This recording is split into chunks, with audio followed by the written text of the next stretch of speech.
Saint کا دورہ سعودی عربیہ، تو کس نظر سے دیکھتے ہیں؟ دورے پہ دورہ ہو رہا ہے، پہلے عمران خان صاحب آئے، 2 دفعہ آئے، ان کے بعد صدر صاحب آئے، سعودی عرب آئے، تو ایک تو یہ بتائیں کہ یہ دورے اتنی جلدی میں کیوں ہو رہے ہیں اور ان دوروں کا کیا مقصد ہے؟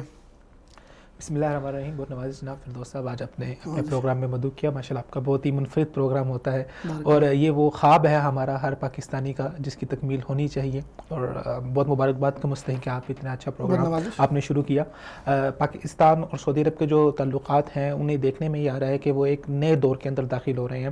پچھلے دنوں ہمیں دیکھنے میں آیا کہ دورے پہ دورے، پچھلے عمران خان صاحب نے 2 دفعہ دورہ کیا، تو وہ تو پاکستان کے اقتصادی حوالے سے بھی بہت اہم تھا. پھر سعودی عرب نے آگے سے بڑھ چڑھ کے پاکستان کے ساتھ تعاون کیا اور اپنا دوست ہونے کا جو حق ہے وہ ادا کیا. تو یہ ایک پورا سینیریو ہے جو پاکستان اور سعودی عرب کے تعلقات مزید آگے بڑھ رہے ہیں.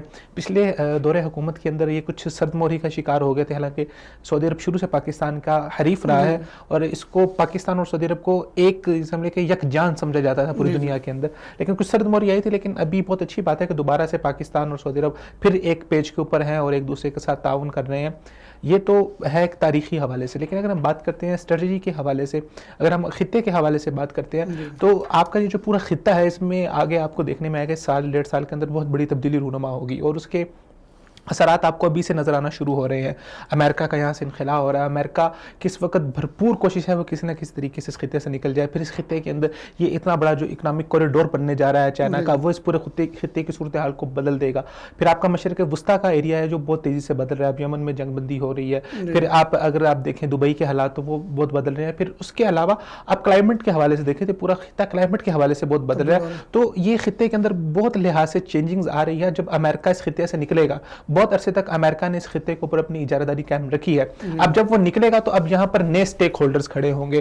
ہر ایک ملک کی یہ کوشش ہوگی یا بلاکس کی یہ کوشش ہوگی کہ وہ اس خطے کے اوپر اپنی اجارہ داری قائم رکھے. اس میں سب سے مین رول جو ہے وہ بھارت کا ہے، پھر ایران کا ہے، پھر اس کے بعد پاکستان کا ہے. چائنا کا تو رول ہے ہی ہے، لیکن جو ملک چائنا کے جس قدر زیادہ قریب ہوگا اس خطے میں اس کا اتنا زیادہ ہی راج ہوگا. اور سعودی عرب کا یہ جو ہمارا خطہ ہے اس کے اندر شروع سے ہی بہت زیادہ انٹرسٹ رہا ہے. تو اب سعودی عرب یہ چاہ رہا ہے کہ وہ چائنا کے قریب رہے، کیونکہ جب امریکی انخلا یہاں سے ہو جائے گا تو امریکہ وہ 7 سمندر پار سے آ کے، جیسے پہلے یہاں پر اس نے اپنے اڈے بنائے ہوئے تھے، جو مداخلتیں کرتا تھا یا جو رول ادا کرتا تھا، وہ صورتحال بہت بدل جائے گی.